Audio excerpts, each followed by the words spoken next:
આરોપીની આ છે ને આખી ફાઇલ છે, આ ચીઠો છે એનો, અને તમારી ફરજમાં આવે છે કે આ ચીઠો છે ને લોકોની સામે ઉજાગર કરો. એના પછી પીએસઆઈ ચાવડાની હત્યા કરી નાખી, અધિકારી લેવલના માણસની હત્યા કરી નાખી, જયંતિભાઈ વાડોદરિયાની હત્યા કરી નાખી, રાજકુમાર જાટ હમણાંનો નવો કેસ તમને બધાને ખબર છે. નમસ્કાર મિત્રો, સ્વાગત છે આપણી યુટ્યુબ ચેનલમાં. તો દર્શક મિત્રો, અત્યારે તમને બધાને ખબર હશે કે ગોંડલ મિત્રો અત્યારે ગુંડાગીરી અને હત્યાના કારણે મિત્રો અત્યારે છેલ્લા ઘણા સમયથી મિત્રો અત્યારે એક ચર્ચાનું વિષય બન્યું છે.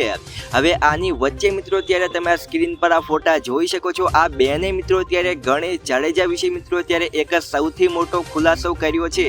આ બેને મિત્રો ગણેશ જાડેજા વિશે શું બોલ્યા તમને આગળ વિડીયોમાં ખબર પડશે, તો વિડીયોને તમે છેલ્લે સુધી જોતા રહેજો. અને એની પહેલા મિત્રો આપણી યુટ્યુબ ચેનલમાં નવા હોય તો આપણી યુટ્યુબ ચેનલને સબસ્ક્રાઇબ પણ કરી દેજો. તો અત્યારે તમને બધાને ખબર છે કે અત્યારે મિત્રો ગોંડલની અંદર જે રાજકુમાર જાટ નામના વ્યક્તિનું અત્યારે જે રહસ્યમય તરીકે મોત થયું છે, તો આ કેસ મિત્રો આ કેસને 1 મહિનાથી પણ વધુનો સમય થઈ ચૂક્યો છે. હવે ગોંડલની અંદર જે મિત્રો અત્યારે રાજકુમાર જાટ નામના વ્યક્તિનું અત્યારે જે રહસ્યમય તરીકે મોત થયું છે, તો આ મોતના પાછળ મિત્રો ગણેશ જાડેજાનું નામ મિત્રો અત્યારે સામે આવી રહ્યું છે. જે રતનલાલ છે એટલે કે રાજકુમારના પિતા, એમનું મિત્રો એવું કહેવું છે કે તેમના દીકરાની હત્યા કરવામાં આવી છે અને એ હત્યા ગણેશ જાડેજાએ કરી છે. હવે અત્યારે મિત્રો તમે આ જોઈ શકો છો, આ બેને મિત્રો અત્યારે એવું કીધું છે કે ગણેશ જાડેજાને અત્યાર સુધીના જે પણ તેને કાંડ કર્યા છે તેની આખી ફાઇલ મારી પાસે પડી છે. અને તેમને મિત્રો એવું પણ કહ્યું છે કે આ કોઈ પહેલી આવી ઘટના નથી કે જ્યાં ગણેશ જાડેજાનું કોઈની હત્યામાં નામ આવ્યું હોય.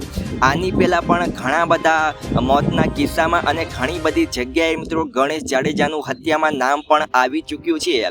જે બધાને ખબર છે, બેને એવું કીધું કે પીએસઆઈની હત્યામાં ઘણા બધા લોકો ઉપર હમલો, અને અત્યારે જે તાજેતરનો જે કેસ છે અત્યારે ગોંડલની અંદર એટલે કે રાજકુમારનું રહસ્યમય તરીકે મોત, તો આ મોતની પાછળ પણ ગણેશ જાડેજાનું નામ સૌથી પહેલું અત્યારે સામે આવી રહ્યું છે.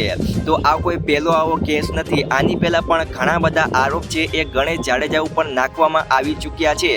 હવે તમારું મિત્રો જે પણ કહેવું હોય તમે જરૂરથી મિત્રો નીચે કમેન્ટમાં લખી અને જણાવી શકો છો. તો આજના વિડીયોમાં આપણે આટલું જ રાખીએ છીએ. વિડીયો તમને ગમે હોય તો લાઈક કરી નાખજો, અને આપણી યુટ્યુબ ચેનલમાં મિત્રો નવા હોય તો આપણી યુટ્યુબ ચેનલને સબસ્ક્રાઈબ પણ કરી દેજો. તો મળીએ નવા વિડીયો.